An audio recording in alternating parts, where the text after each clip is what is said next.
She heard the guards speaking Japanese, then warned the Italian mafia boss not to get in the car.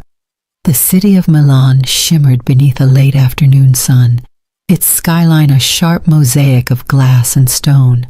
Towers of steel cast long shadows over narrow cobblestone streets where history still lingered in the cracks. The air carried the hum of ambition, a rhythm set by deals, deadlines, and desire. Here success was the city's heartbeat, and failure was a quiet death.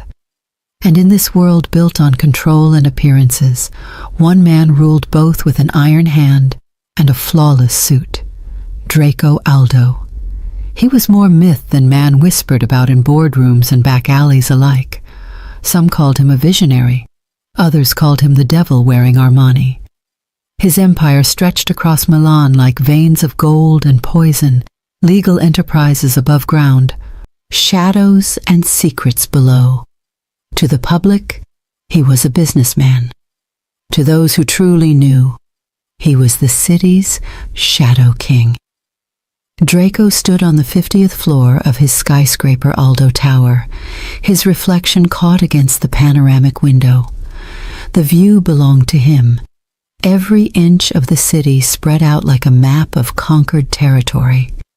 Behind him, his retinue waited in silence, men dressed in identical black suits, their movements sharp and measured.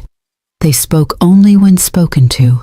The air in the room carried the weight of quiet authority, the kind that money and fear commanded.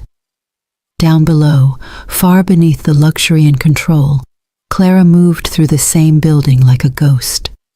She worked on the 10th floor, one of the nameless faces that filled the offices of Rossi & Klein, a mid-tier law firm that rented space in Draco's building. Every day she passed the same glass doors, typed the same letters, smiled the same practiced smile.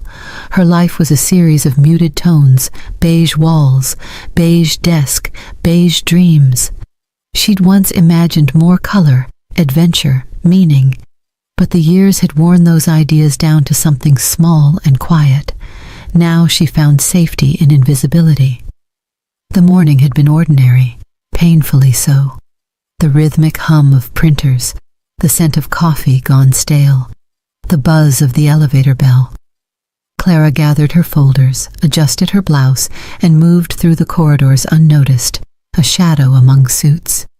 It was only when she went back to the copy room to fetch a file someone had carelessly forgotten that her world tilted off its axis. At first it was just the sound of low voices. Two men standing near the far end of the hall, half hidden by the doorway. They wore the crisp, dark uniforms of Draco's personal security men she had seen before in passing but never spoken to. Their conversation was quiet, almost casual, but the tone clipped, deliberate caught her attention. They were speaking in Japanese. Clara froze for a heartbeat. She wasn't fluent, far from it, but she'd been taking evening classes for months. A small act of rebellion against her own dull routine, enough to recognize simple words and phrases, enough to catch what they thought no one else could. She leaned slightly closer, her pulse quickening. The boss's car. Explosion. After he steps in, clean job. The words hit her like ice water. Her throat went dry. She blinked, hoping she'd misheard, that her translation was wrong, that it meant something else entirely. But the cold, efficient tone in their voices left no room for doubt. They were planning to kill Draco Aldo. Clara's hand trembled as she clutched the folder to her chest. The room suddenly felt smaller, the air thinner. She could hear her heartbeat in her ears, each thud echoing with disbelief. People like her didn't stumble into conspiracies. People like her filed papers, answered phones, went home and made dinner for one. But now she was standing in the middle of a plot to murder the city's most powerful man. She wanted to move, to run, to unhear everything, but her body wouldn't obey. She felt glued to the spot, caught between terror and disbelief. One of the men chuckled a low, humorless sound. "The boss won't see it coming," he said in English this time, his accent faint but clear. "No one ever does." The other grunted in response, checking his watch. 3 hours. 3 hours. The phrase looped in Clara's head like a curse. Her rational mind screamed at her to walk away, to forget, to go back to her desk and pretend nothing had happened. It wasn't her problem. People like her didn't survive stories like this, and yet she couldn't move. Her conscience, quiet and half asleep for so long, suddenly stirred awake. She thought of Draco Aldo, the man she'd only ever seen from a distance, the monster everyone feared. But also a man. A living, breathing person. Someone was going to kill him, and she was the only one who knew. For a long, agonizing moment, Clara just stood there, her mind spinning. Then, without fully deciding, she turned and walked away. Her steps were quick, her breathing shallow. Every sound seemed louder, the tap of her heels, the hum of the lights, the elevator ding. When she returned to her desk, she stared at her computer screen, fingers motionless on the keyboard. Her reflection in the monitor looked like a stranger, pale, wide-eyed, trembling. She typed nothing for nearly an hour. The logical part of her whispered, "Forget it. Stay invisible." But another voice, smaller, braver, whispered back, "What if you're the only one who can stop it?" She closed her eyes. The city outside glimmered in the afternoon sun, unaware of the storm brewing within its tallest tower. Clara's beige world was gone. Something inside her had cracked open. A fragile courage, trembling and uncertain, but alive. And somewhere 50 floors above, the man whose fate she now unknowingly held in her hands walked through his empire, utterly unaware that the next few hours would change both their lives forever. Clara could not stop hearing those words in her head. The voices of the 2 guards repeated like an echo that refused to fade. The boss, the car, the explosion. 3 hours. She sat at her desk, her fingers hovering uselessly over the keyboard, her reflection staring back at her from the blank computer screen. Around her, the office carried on as if nothing had changed. The steady hum of printers, the soft chatter of co-workers, the faint smell of overbrewed coffee. Ordinary things that now felt painfully distant. Her world had tilted. She felt it in her chest, in the way the air seemed to weigh more than before. She wanted to breathe normally, to think logically, but her heart had already begun its own frantic rhythm. "Do nothing," she told herself. "This has nothing to do with you." But that voice, the small one that had grown louder since she heard the plan, whispered back again. "What if you could stop it? What if doing nothing made you a part of it?" She pressed her palms against her face, eyes shut tight, as if she could block out the thought. It didn't help. Her break came at 3 o'clock. She stood, almost on instinct, and grabbed her coat. Her co-workers barely looked up.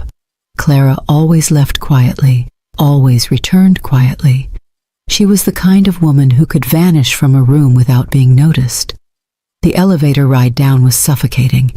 Her reflection in the metal doors looked pale and strange. She didn't recognize herself. Outside, Milan's afternoon pulse was alive and sharp. Cars honked. The smell of roasted coffee beans drifted through the air from a nearby cafe. People hurried past, eyes glued to their phones, each one lost in their own urgent world. Clara crossed the street to the cafe opposite Aldo Tower and sat by the window. From here she could see the sleek black sedan parked by the curb, the one that always waited for Draco Aldo. She'd seen it countless times before, part of the routine that structured her days, but now the sight of it sent a chill through her veins. She ordered coffee, though she barely tasted it. She kept glancing toward the tower, her mind racing with 1,000 impossible thoughts. Tell someone. But who would believe her? A secretary claiming to have overheard assassins speaking in a language she barely understood? They would laugh. Worse, someone might tell the wrong person, and she would be silenced before she could even explain. Call the police? No, she didn't even have proof. And the police, she had heard enough about who really owned their loyalty. She clenched the edge of the table until her knuckles turned white. She imagined doing nothing, imagined reading tomorrow's news, the explosion, the chaos, the dead, the name Draco Aldo in bold letters, and beneath it, her own guilt, heavy and permanent. Her coffee had gone cold by the time she made up her mind. The decision came not as a flash of courage, but as something quieter, heavier, a kind of acceptance. She would not be invisible today. Her hands trembled as she pushed the cup aside. She rose, pulled her coat tighter, and stepped back into the street. The tower loomed above her, glass glinting like a blade. The guards at the front watched everyone, scanning faces with mechanical precision. Their eyes brushed over her, then dismissed her. She was no one. A woman in office clothes, carrying a folder, walking with uncertain steps. Her pulse thudded in her throat as she passed through the revolving doors. The marble lobby gleamed beneath cold white light. Every sound echoed too loudly, the clicking of her shoes, the soft shuffle of paper from the reception desk. She wanted to turn back. Every instinct screamed at her to stop. But then she thought again of the conversation, of the way one of the men had said it. Clean job, 3 hours. If she did nothing, Draco Aldo would be dead before sunset.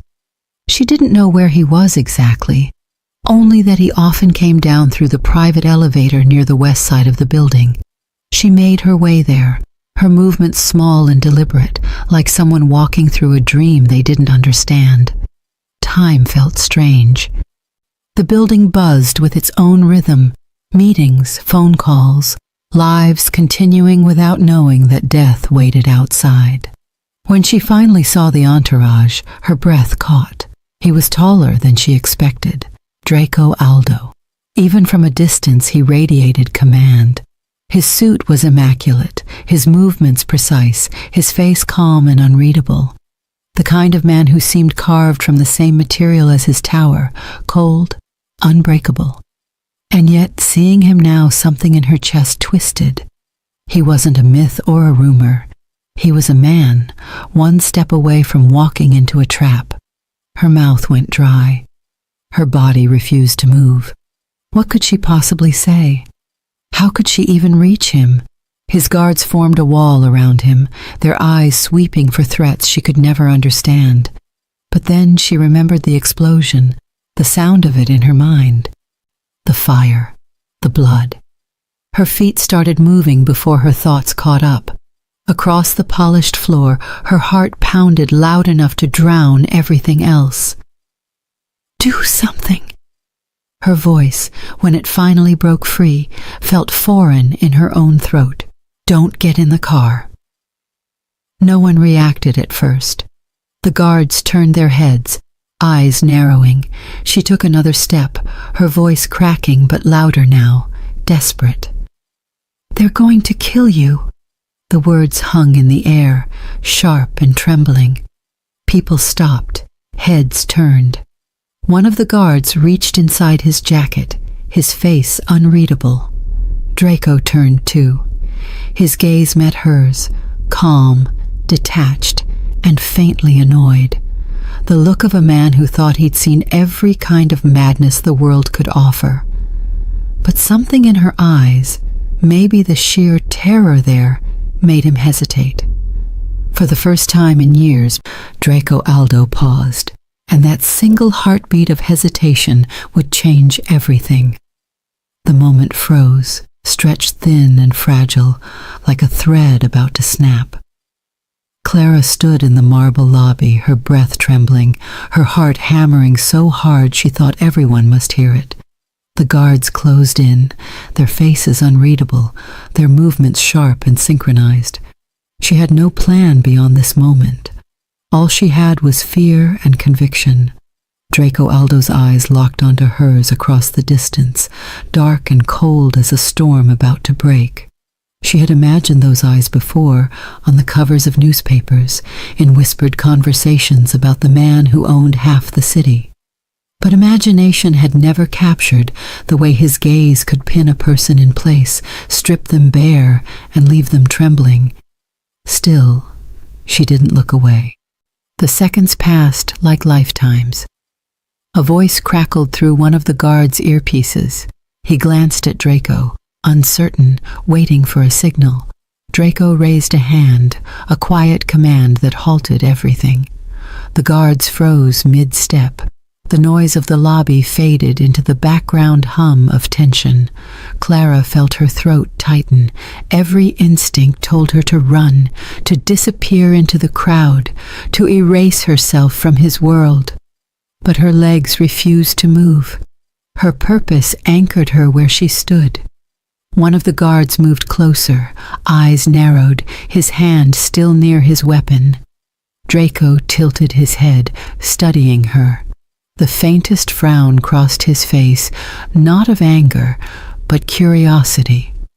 Then suddenly, the sound of an approaching car engine filled the silence.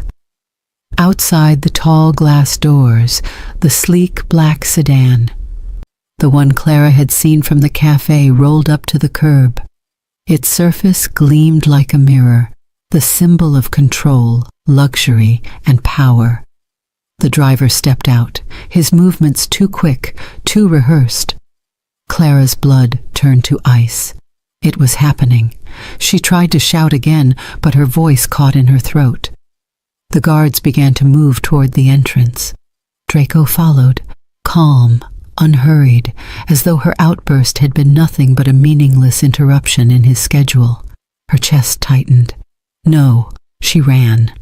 Her heels clattered against the marble floor.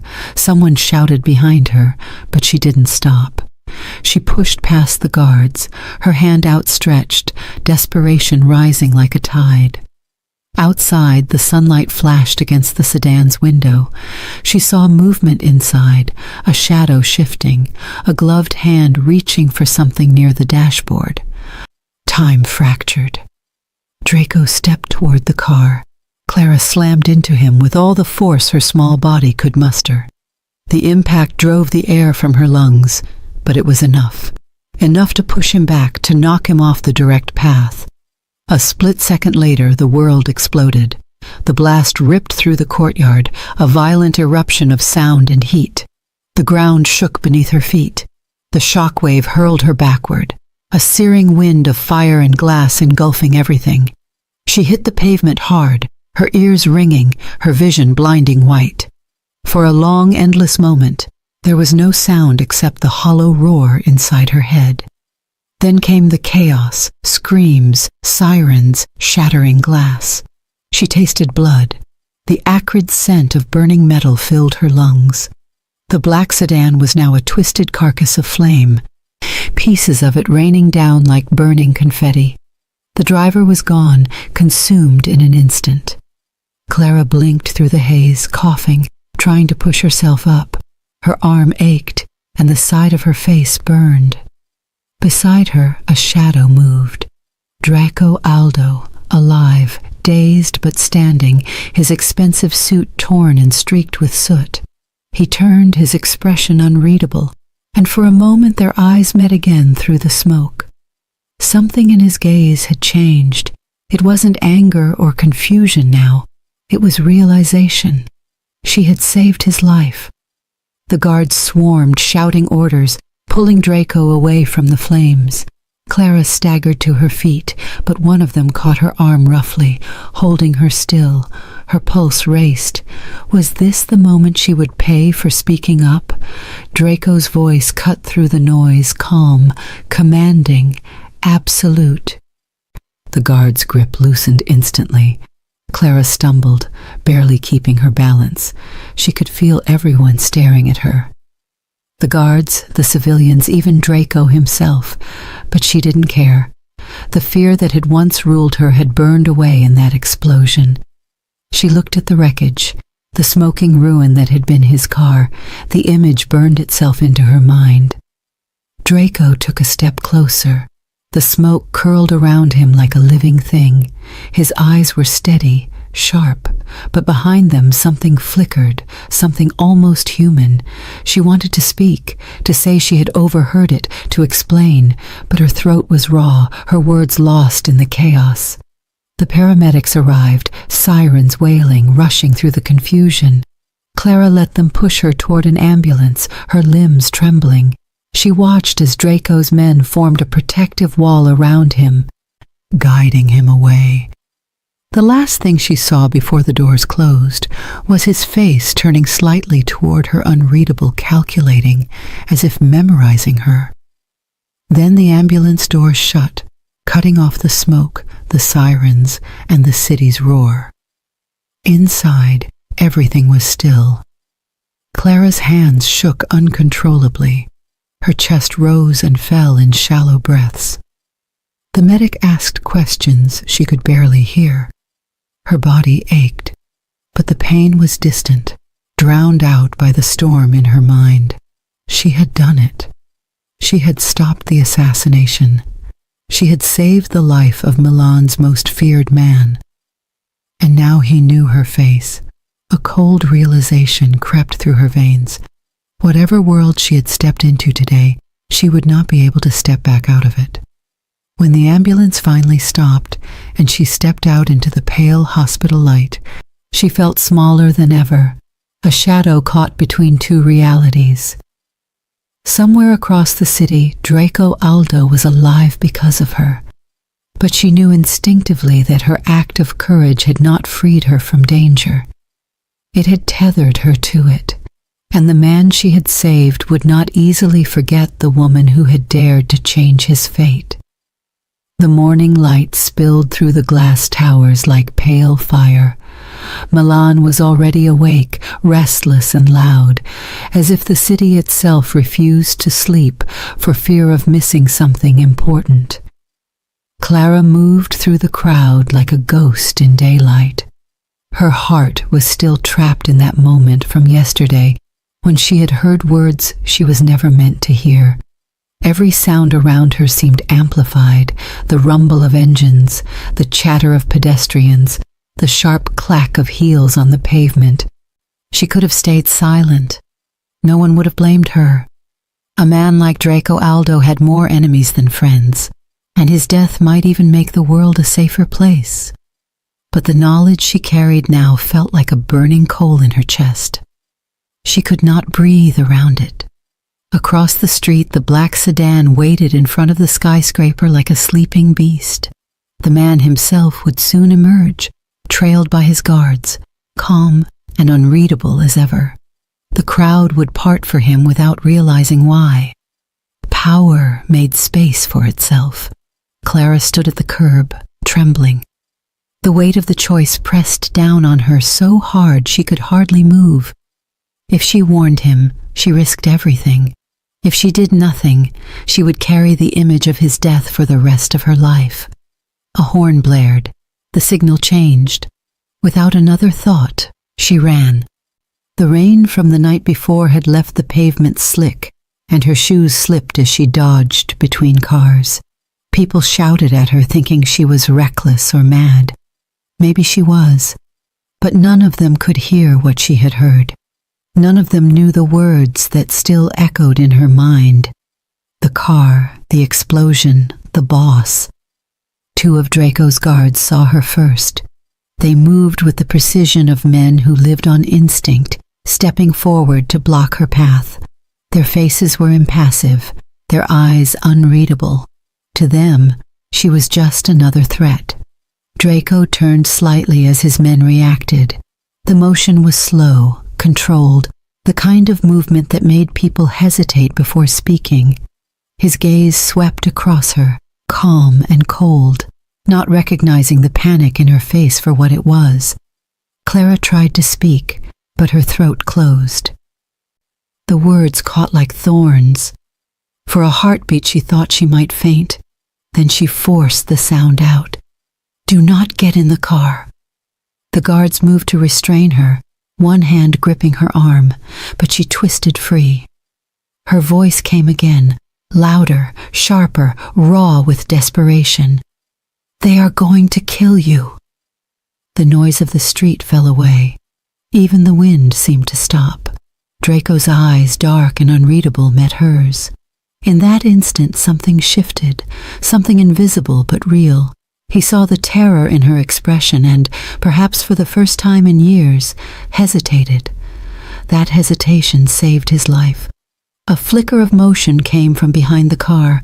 One of his guards, no, not his guard, not really reached into his jacket. Harris, the real head of security, moved without thought, shoving Draco back with a force that startled everyone. Then came the flash. The black sedan erupted into a ball of fire that swallowed the air. The shockwave hurled Clara backward. Her body hit the ground hard, the impact driving the breath from her lungs. For a moment she could see nothing but orange and white, could hear nothing but the roar of destruction.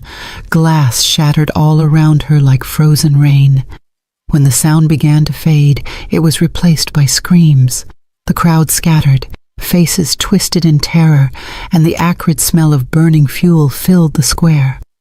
Draco was already moving. Harris had drawn his weapon, barking orders, his voice steady despite the chaos.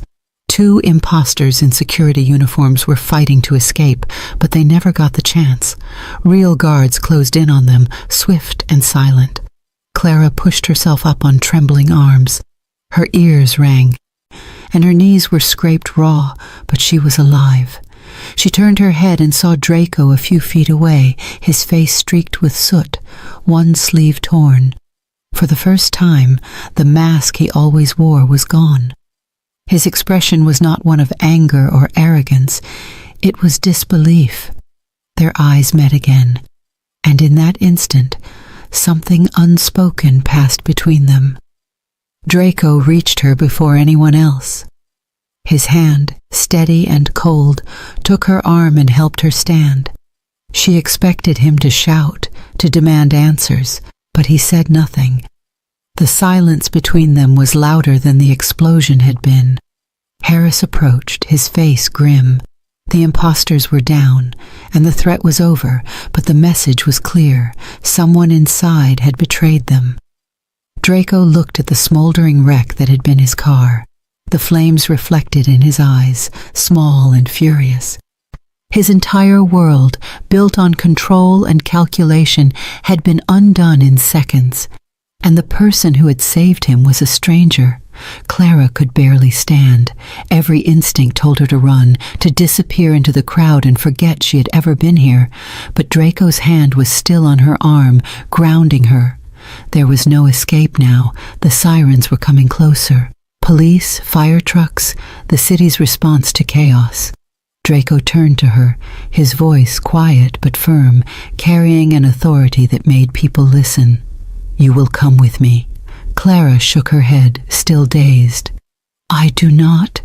He did not raise his voice, but the tone left no room for refusal.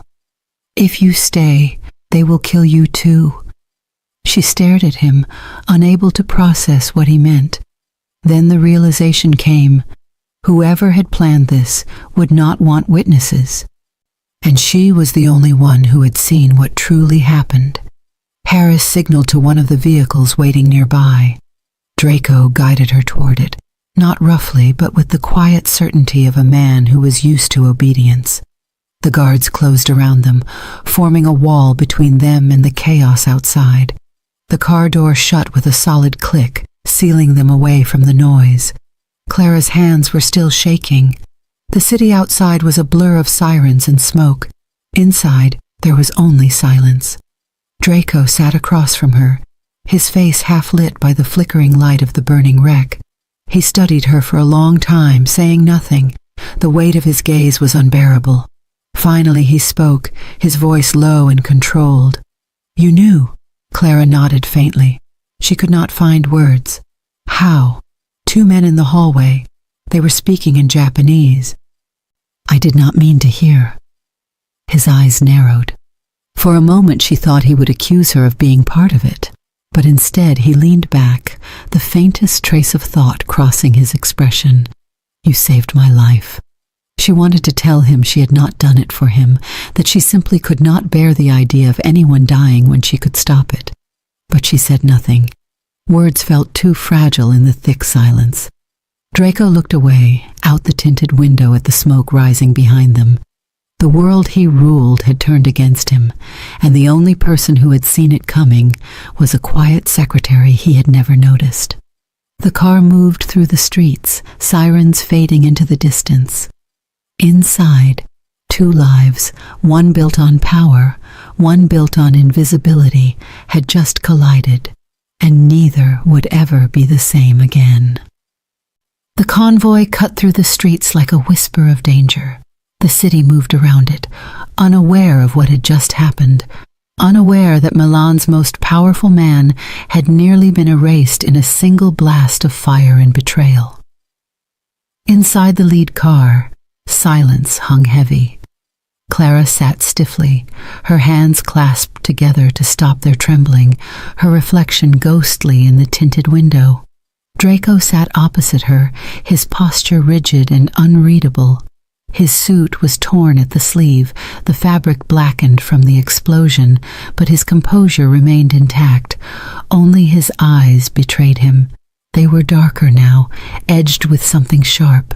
Anger, disbelief, maybe fear. He was a man who built empires on control, and in a single heartbeat, control had been taken from him.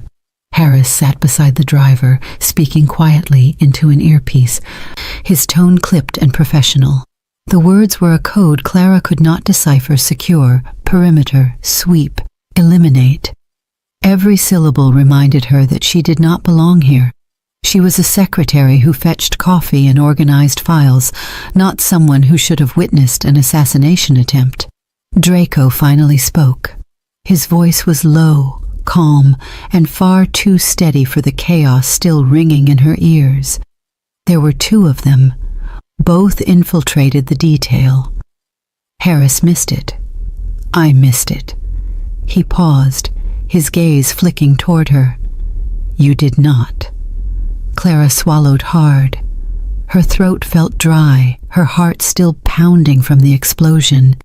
She wanted to tell him that it had not been courage, just instinct, that she had acted before she could think. But his eyes stayed on her, studying her like she was an unsolved equation. The car turned sharply, leaving the main road. They entered a private tunnel that led beneath one of Draco's lesser-known properties, a safe house by the look of it. When the car stopped, Harris got out first, scanning the area before nodding.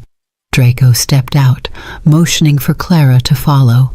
She hesitated, her legs weak, then obeyed. The air underground was cool and dry, smelling faintly of concrete and oil. They passed through a narrow corridor and entered a dimly lit room filled with screens. Security feeds flickered across the walls, streets, buildings, faces. The men stationed inside stiffened as Draco entered. None of them spoke. His presence carried a kind of gravity that bent the air. He turned to Clara, his voice still calm but edged with command. Sit. She did. The chair was cold metal against her palms. Her mind raced through the images of the explosion, the men she had seen, the smell of smoke and fire. Harris stood beside Draco, speaking quickly. The imposters are down, both dead. They carried false credentials. No trace of where the orders came from. Draco's jaw tightened. He moved closer to one of the screens showing the aftermath outside his building. Fire crews were still battling the flames. The car, or what was left of it, was just twisted metal now. He turned back to Clara. Tell me exactly what you heard. Every word. She took a shaky breath. The memory was still sharp, carved into her mind like glass. 2 guards, speaking in Japanese. They said the boss, the car, explosion. It was quick. I thought maybe I misunderstood, but the way they spoke, it was calm, cold. Draco's expression didn't change, but Harris's eyes flicked toward him, alarm flashing briefly. Clara continued, her voice small but steady. They said it would happen today. They didn't know someone could understand. A long silence followed. Draco turned away from her, looking toward the screens again. You are certain? Yes. Draco's hand curled slightly at his side, the faintest crack in his composure. Then someone close gave the order. Someone with access. Harris nodded grimly. Draco exhaled slowly. His mind was already moving, mapping connections, cutting through possibilities. Betrayal was something he had seen countless times before, but never from within the circle he trusted most. Clara sat motionless. The enormity of what she had stepped into began to settle in her bones. She had saved his life. Yes, but she had also made herself visible to people who thrived in the dark. Draco turned back toward her. His gaze was unreadable again. You have changed the course of something you do not understand. Clara lowered her eyes. I never meant to. That, he said, is exactly why it worked. He looked at Harris. Make sure her identity is protected.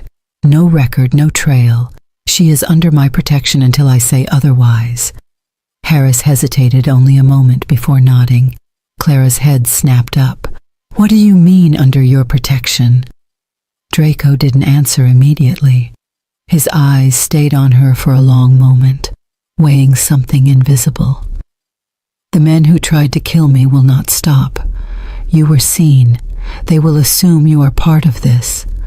Her heart stuttered. So you are saying they might come for me. I am saying they will. The words landed like stones. She stared at him, realizing for the first time that there was no going back to the quiet anonymity of her old life. The moment she ran across that street, her world had changed forever. Draco moved toward the door, the light from the screens casting sharp angles across his face. For a fleeting second, Clara thought she saw something almost human in his expression, a flicker of gratitude, quickly buried beneath layers of composure. You saved my life. That makes you valuable. And in my world, valuable things must be protected. He stepped out, leaving her with Harris and the hum of the machines. Clara sat still, the metallic chill of the chair seeping through her clothes. The words echoed in her mind. In my world. She had stepped into that world now, one of shadows, loyalty, and danger, and there would be no way out. Clara followed Draco into the private chamber beneath the city. The air smelled of concrete and metal, cool and heavy with tension. She could feel it pressing against her skin, making her pulse quicken.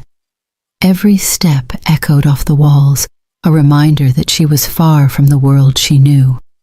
The streets, the coffee shops, the quiet monotony of her life were gone now. She had crossed into a place where power and danger moved like living things, and she had no shield except her own wits. Draco moved ahead with a confidence that made her feel small. His arm, bruised from the explosion, hung loosely at his side, but he did not slow. The guards flanked him like shadows, silent and alert. The glow from the monitors cast sharp angles on his face, highlighting a jaw set in stone and eyes that were harder than she had imagined. She had seen him before and always known he commanded fear. But today, the vulnerability beneath the surface made that fear more tangible. He stopped before a large table cluttered with maps and files.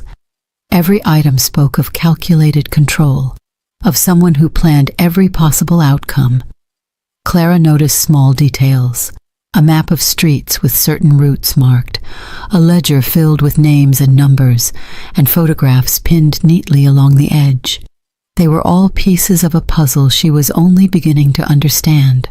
Her chest tightened. She wanted to speak, but the words felt heavy, stuck in her throat. Draco did not look at her. He seemed to carry the weight of the city on his shoulders, and now the additional burden of betrayal. He studied the maps and files, moving his fingers across them as if touching them could provide clarity. Clara felt a flicker of fear she could not ignore. She had saved him from the explosion, but she had no idea what would come next. Those who tried to kill him had failed, but they were still out there.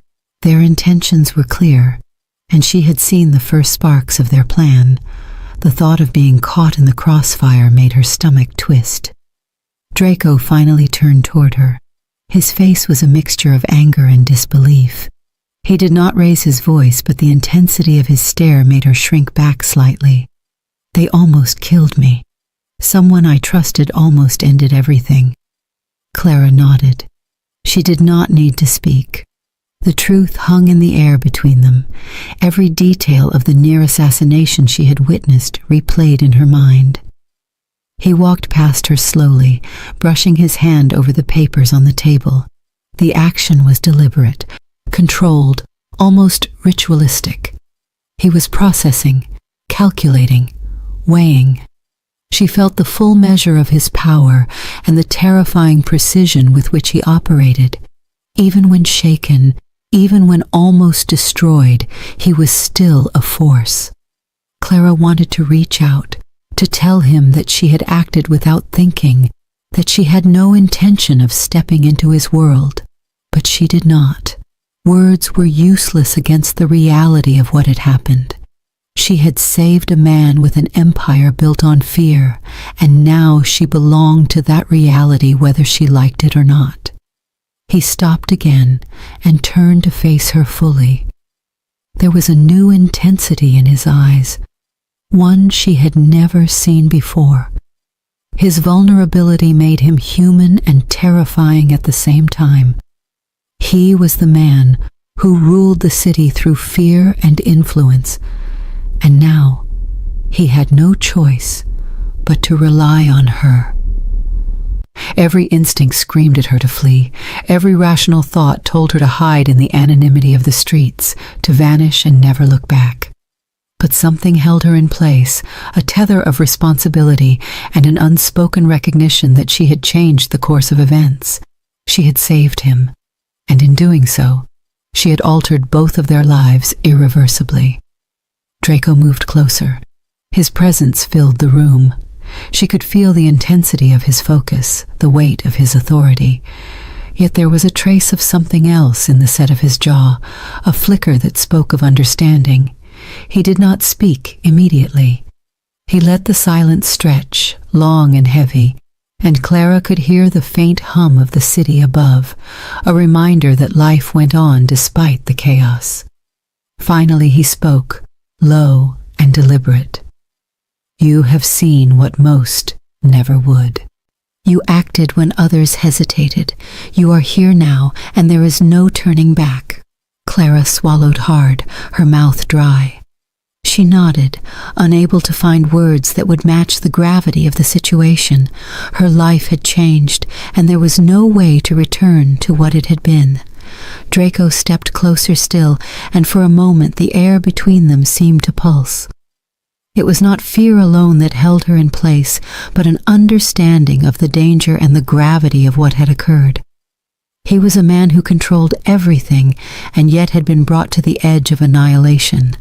She was a witness and a participant in the first fracture of his empire. He lifted a hand and pointed toward the monitors. Every screen showed movement in the streets, shadows and lights shifting. The world was alive and aware of the chaos. You saved me from an attempt today. Tomorrow, there may be more. The world does not pause for hesitation. Clara nodded again, her stomach tight. She could feel the tension coiling in her muscles. The thought of the people who had tried to kill him and might come for her now made her stomach turn. She had survived the explosion, but the threat was far from over. Draco's gaze returned to her, steady and unflinching. I owe you a life now, he said without raising his voice.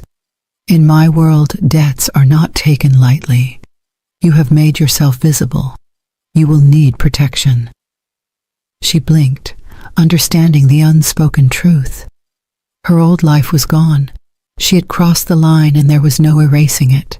She had become a part of something far larger and far darker than she had ever imagined. He moved past her and gestured to a small room adjoining the command center. "Go there," he said. "Wait. Do not leave until I return." Clara hesitated but obeyed. The room was sparse, lit only by a single overhead light, but it felt like a sanctuary compared to the tension of the main chamber. She sank onto the edge of the bed, her mind racing. Every image from the explosion, every word she had heard, every moment she had moved too quickly or too slowly played back in her mind. Hours seemed to stretch into an eternity. Every shadow in the room felt alive. Every creak of the building made her heart leap. She had survived an explosion, crossed a street against armed men, and yet her body and mind were still on edge. The cost of her intervention was only now beginning to take shape. Draco returned after what felt like a lifetime. His arm was wrapped in a simple bandage, but his expression was unyielding. He stood silently, observing her, and for a moment she could feel the full weight of his presence pressing down on her. "There is no erasing what has happened today," he said. "You have changed my life, and perhaps your own more than you realize. You will need to be ready." Clara nodded once, tightly. Her pulse was still racing, but there was a strange clarity in her mind now. She had survived what most could not imagine, and had faced the power and danger of a man like Draco Aldo. She had also discovered the truth about what his life entailed, and the cost of survival. The room was quiet after that. Outside, the city moved on, oblivious to the near death and betrayal that had unfolded in its heart. Inside, Clara sat and reflected on the enormity of her decision. She had entered a world of power, danger, and moral ambiguity, and she had no choice but to navigate it carefully. Draco had survived, she had survived, and yet both of them were forever changed.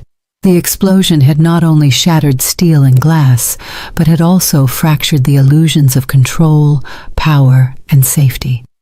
Clara understood that now. She was no longer a secretary who could hide in the beige monotony of her old life.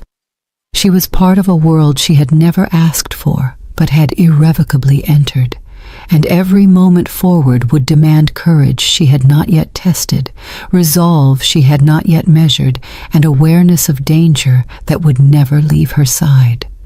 The shadow of the explosion lingered like a pulse in her chest. It would guide her, warn her, and push her to confront the truths of a city ruled by fear and ambition. In the quiet of that room, Clara realized that she had survived the first trial, but the road ahead promised far more peril. And in that realization, a spark of determination lit inside her, fragile but unwavering. She would not flee. She would not hide. She would endure. Her life, her world, and perhaps even Draco Aldo himself would never be the same again. The morning light in Milan did not feel like morning at all. It was pale and sharp against the stone buildings, casting long shadows that seemed to stretch and twist unnaturally. Clara sat at the edge of the bed in the safe room, her hands folded tightly in her lap. Sleep had evaded her. Every time she closed her eyes, the explosion replayed, the fireball erupting with violent clarity. She had thought adrenaline would fade, but it clung to her muscles like a second skin. Draco had left hours ago. He moved with the same relentless precision that defined him. Every step he took in the city, every decision, was part of a carefully calculated machine. And now, that machine included her. The thought tightened something inside her chest. She was no longer invisible. The world had changed around her, and she had to change with it. The door to the safe room clicked. Clara flinched, her pulse quickening. Harris entered, calm and deliberate, as if nothing had happened. His eyes met hers with a weight of unspoken caution. "You must decide today," he said. Clara looked at him, confused. Decide what Harris did not answer directly. He simply moved toward the window and gestured toward the city beyond. The streets, the cars, the ordinary chaos of daily life carried on, unaware of the storms that had almost destroyed lives in the shadows. You cannot return to your old life. They will come for you. You saved him, and they will see that. You will have to choose. She felt the truth of his words like a physical blow. She had thought about returning to her apartment, to the monotony of files and coffee, to the quiet life she once considered dull. Now she knew she could not. The city had marked her. The explosion had left its trace on her, invisible but permanent. A knock on the door made her start. Draco stepped in, his arm still bandaged, his expression unreadable.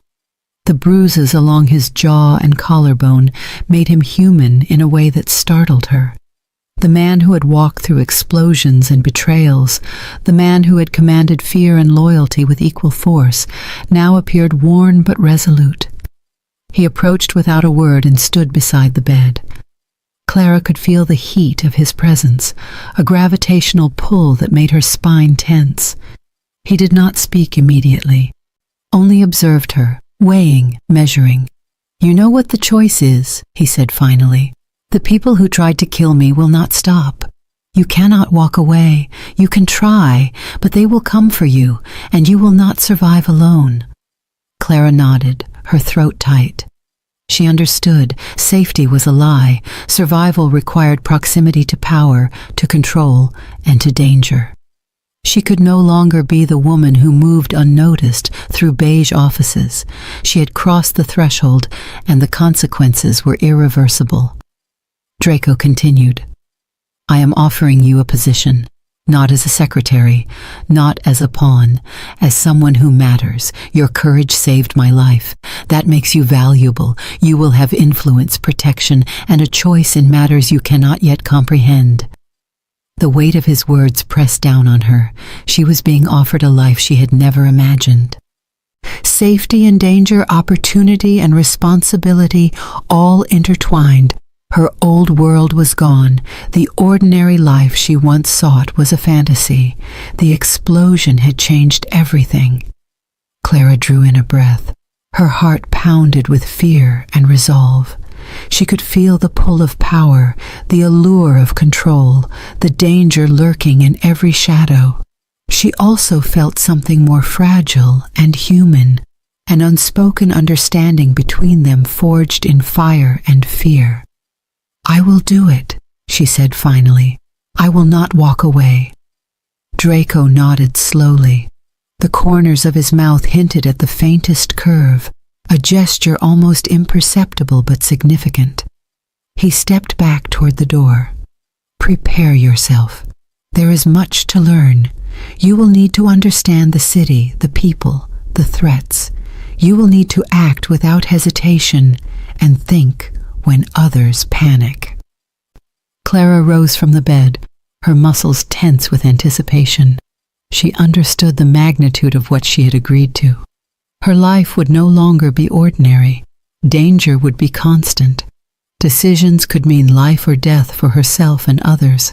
But the clarity she felt outweighed the fear. She had made a choice, and she would honor it. Draco paused in the doorway. "The city waits for no one," he said. "Move carefully and stay sharp." Clara watched him leave and felt a strange mix of exhilaration and dread. The decision had been made. She was no longer a bystander. She was part of the game, the city, the dangerous currents that shaped every shadowed alley and every glittering high-rise. She moved toward the window, looking out over Milan. The streets were alive with the hum of cars, the chatter of people, the ordinary rhythm of a world unaware of how close it had come to chaos.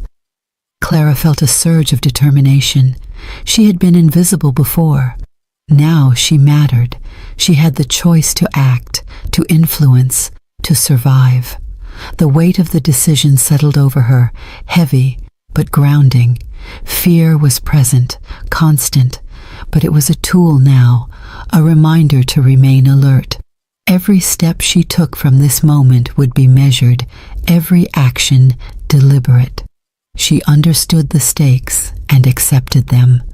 Hours passed as she prepared herself, absorbing information from Harris and reviewing what she had witnessed. The world Draco Aldo commanded was intricate, dangerous, and filled with deception. Every ally could be a threat, every street a trap. Yet she no longer felt powerless.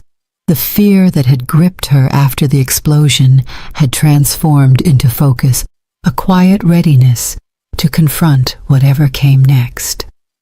As night fell over the city, Clara stood at the edge of the rooftop, the lights of Milan stretching endlessly before her. She felt the weight of her choice fully for the first time.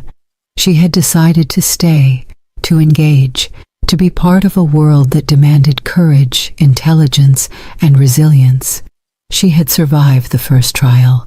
Now she would face the others. The city pulsed beneath her, alive with opportunity and danger. She was no longer invisible. She had chosen her path, and there would be no turning back. And in that choice, she discovered something vital. Courage was not the absence of fear, but the mastery of it. Survival was not about hiding, but understanding. Influence was not given, but claimed. Clara felt the quiet thrill of readiness deep in her chest. She had made her decision.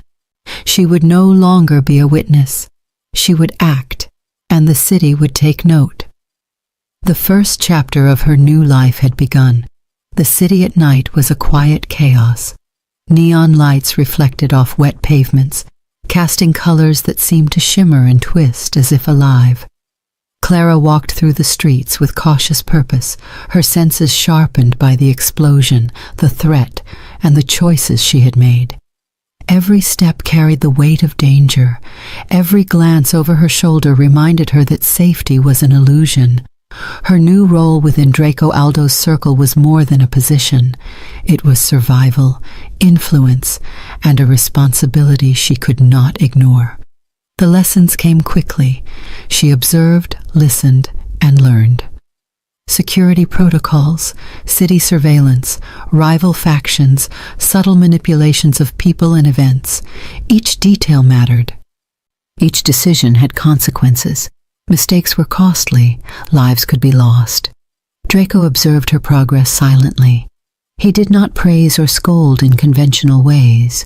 His attention was measured, deliberate. A look, a subtle shift in posture, a carefully chosen word. Clara felt the weight of his eyes, not as judgment, but as constant evaluation. He trusted few, and her courage had earned her a fragile place among them. That trust came with unspoken rules and the unrelenting pressure to never falter. The first night she entered Draco's penthouse was surreal. The opulence was overwhelming. Crystal chandeliers hung like frozen stars. Polished marble floors reflected the lights, and the hum of the city seemed distant, almost foreign. Yet Clara focused on the task ahead. She did not allow herself to be distracted by luxury or wealth. Her mind remained anchored to strategy, to the stakes that had defined her new life. Draco approached her quietly as she inspected plans for upcoming operations. He did not speak immediately, allowing her space. Then his voice, measured and controlled, filled the room. "You are doing well. But the world you are entering is not forgiving. You will face situations that test your morals and your resolve. You must remember why you are here." Clara looked up, meeting his gaze. She did not flinch. She understood the gravity of his words. Her life was no longer her own. She had accepted the choice to step into danger, to embrace influence, to act when others would hesitate. Each decision she made would ripple through the city, affecting lives and altering outcomes in ways she could not always predict. Her first assignments were subtle but significant. She monitored communications, traced financial movements, and observed the patterns of rival factions. Her sharp mind and attention to detail allowed her to see connections others missed.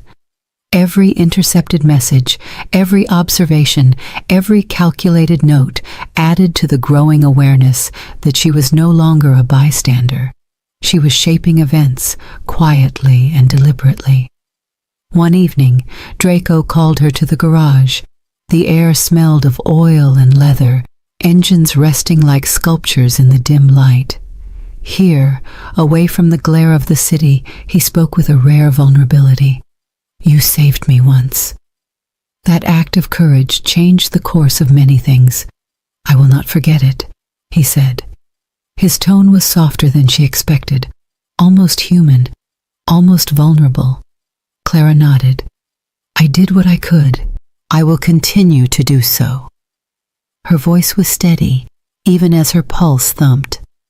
She understood that every action now carried a weight far beyond her own survival. Every choice could protect or endanger countless lives.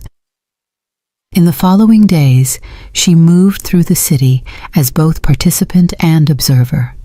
Meetings with allies, visits to safe houses, monitoring rival movements. The line between risk and duty blurred, and Clara discovered strength she had never known existed within her.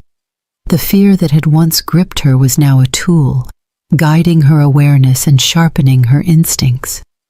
Draco remained close, guiding subtly, allowing her independence while monitoring her decisions.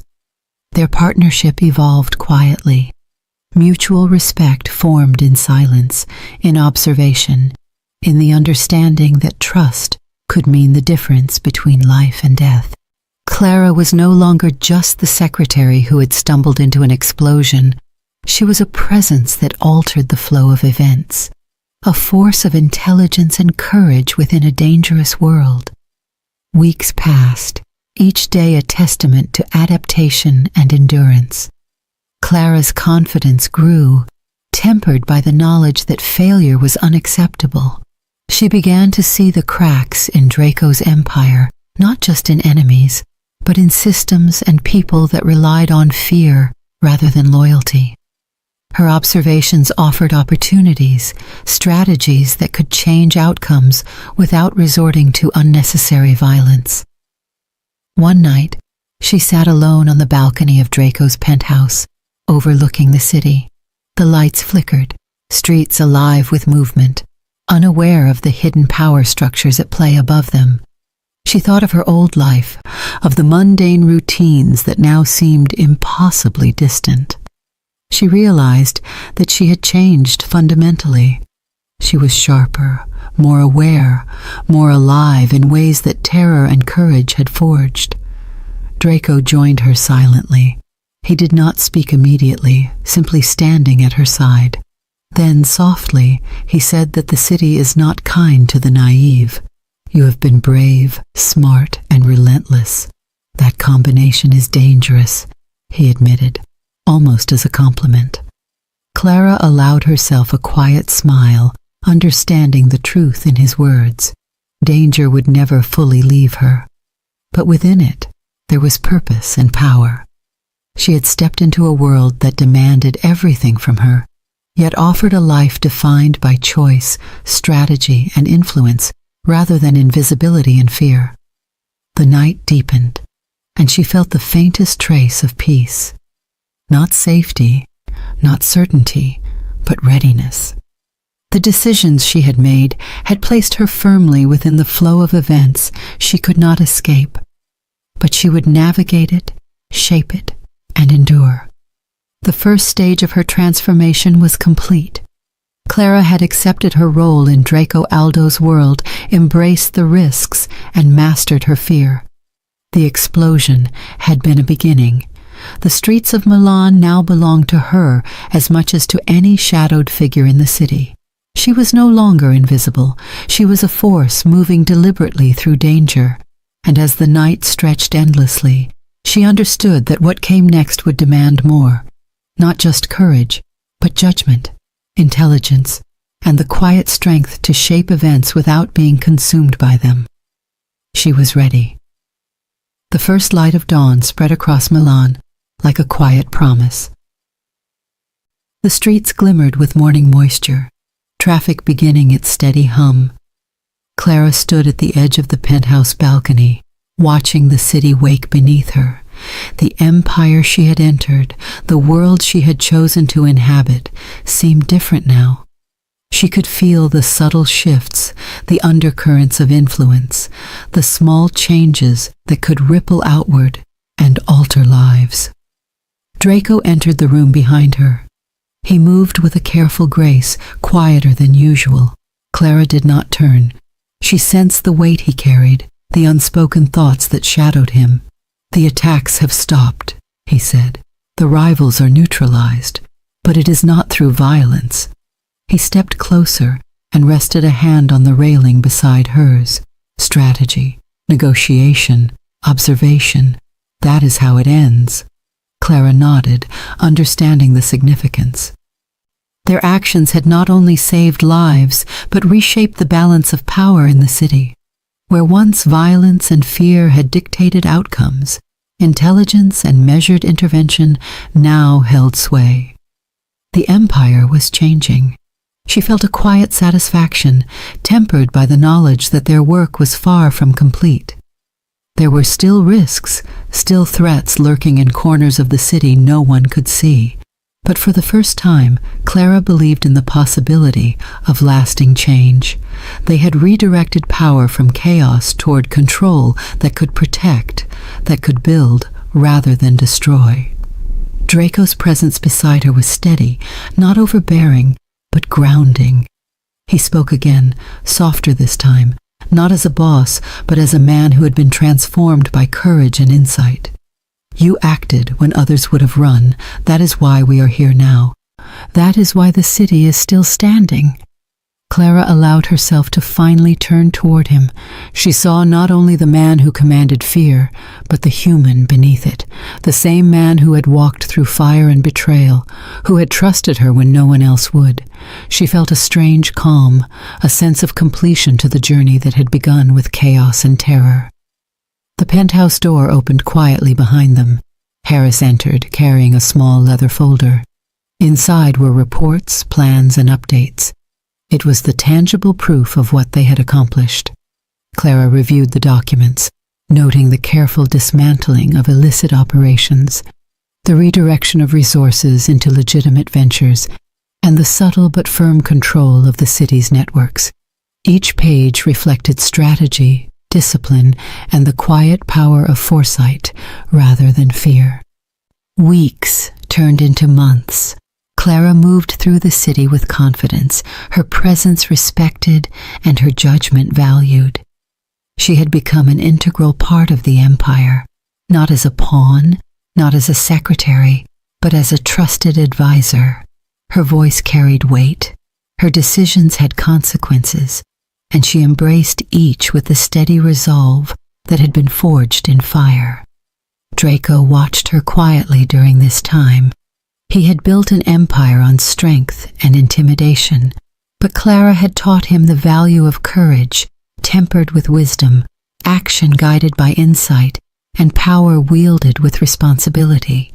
He was changing subtly, in ways that others might never notice, but profoundly enough to alter his future. One evening, as the sun dipped low, casting a golden glow over the city, Clara walked along the rooftop gardens of the penthouse. The breeze carried the scent of the city, alive and vibrant. She paused at the edge, looking down at the streets far below, imagining the lives that would be safer because of the choices they had made. Draco joined her without announcement. They did not speak immediately. For a long moment, the city moved silently beneath them, a living mosaic of lights, movement, and potential. Then he said, "What happens next depends on us. Not just survival, not just influence, but shaping the city so that fear no longer governs." Clara considered the words. She felt the immense responsibility settle over her, not as a burden, but as a challenge. They had the power to change outcomes, to prevent chaos before it began, to protect those who could not protect themselves. The empire could be a force for balance, rather than destruction. The days that followed were a careful orchestration of strategy, diplomacy, and calculated influence. Rival factions were neutralized not through violence, but through exposure, negotiation, and the careful application of leverage. Resources once dedicated to illegal operations were redirected toward building infrastructure, providing protection for those in need, and stabilizing the city in ways that no one would immediately recognize but would feel over time. Clara found satisfaction in the work, in the subtle victories, in the quiet moments where lives were saved without spectacle or bloodshed. She understood now that true power did not come from fear, but from the ability to anticipate, to guide, to protect without dominating. Draco observed her, sometimes from a distance, sometimes in collaboration. He had begun to trust in her judgment more than in anyone else. Her influence was shaping him as much as she was shaping the empire. Together they navigated the delicate balance of control, danger, and morality that had once seemed impossible. One evening, Clara stood on the balcony again, this time alone. The city stretched out beneath her, vibrant and alive. She thought back to the day of the explosion, to the fear, to the choice she had made. That decision had set everything into motion. The woman who had been invisible was now a force that mattered. The man who had ruled through fear was learning the power of respect and calculated influence. She felt a quiet pride, not in herself alone, but in the partnership they had forged, in the lives they had affected, in the subtle but profound change that was taking root in the city. Redemption was not a single act, she realized, but a series of choices, each one deliberate, each one shaping the future. Draco joined her once more, standing silently beside her. For the first time, there was no tension, no urgency. They simply observed the city, two figures who had emerged from chaos and danger, ready to guide and protect rather than dominate.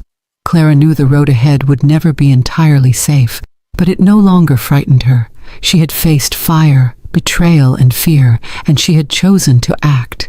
She had transformed herself and influenced the world around her in ways that would echo far beyond her understanding. The city of Milan continued its rhythm beneath them, unaware of the forces that shaped it from above. And in that quiet dominance, Clara felt a sense of completion. The first chapter of chaos had ended.